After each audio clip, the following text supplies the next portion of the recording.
Saya akan masuk halaman per halaman. Oke, kita mulai dari halaman kedua dulu ya Bapak Ibu ya.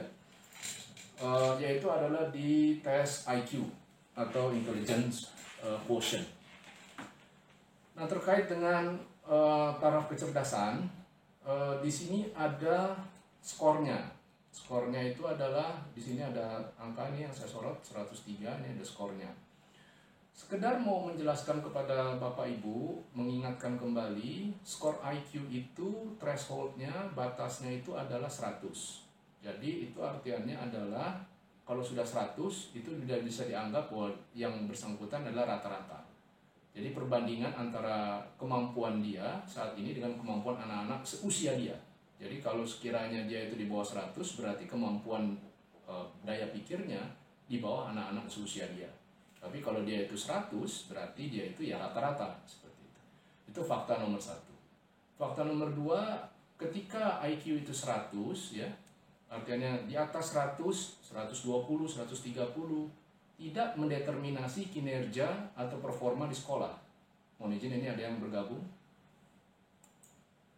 Tidak mendeterminasi performa di sekolah. Jadi artinya adalah tidak bisa diartikan siswa yang IQ-nya 120 apa istilahnya, jauh lebih perform dibandingkan siswa yang IQ-nya 100.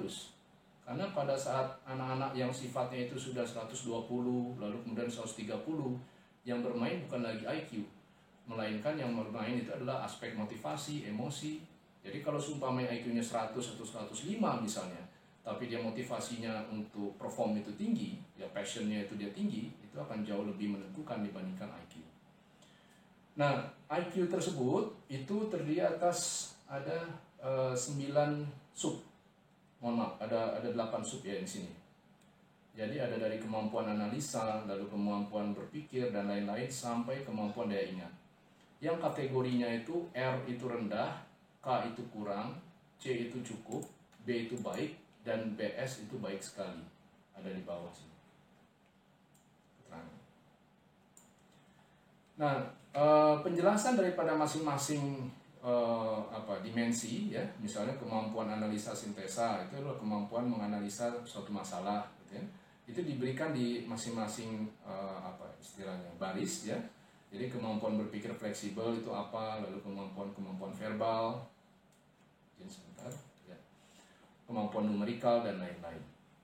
Nah, jadi yang poin untuk disorot oleh Bapak Ibu sekalian adalah di aspek mana si putra Bapak Ibu sekalian yang kurang.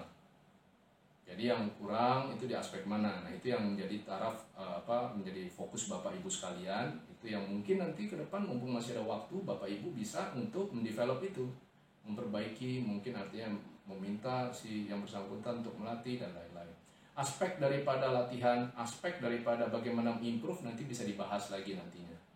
Jadi artinya bagaimana sih caranya, ada beberapa yang kita juga membuat sesi Zoom ya untuk pembahasan bagaimana caranya strategi untuk meningkatkan dari aspek daya pikir siswa ke depannya.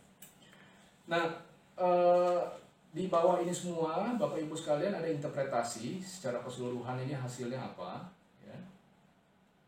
Kembali lagi saya mau sampaikan bahwa nilai ini nggak usah semuanya baik atau baik sekali, karena bergantung daripada nanti kemana si siswa bersangkutan itu akan berprofesi, maksudnya dia akan arahnya kemana ketika dia nanti berkuliah.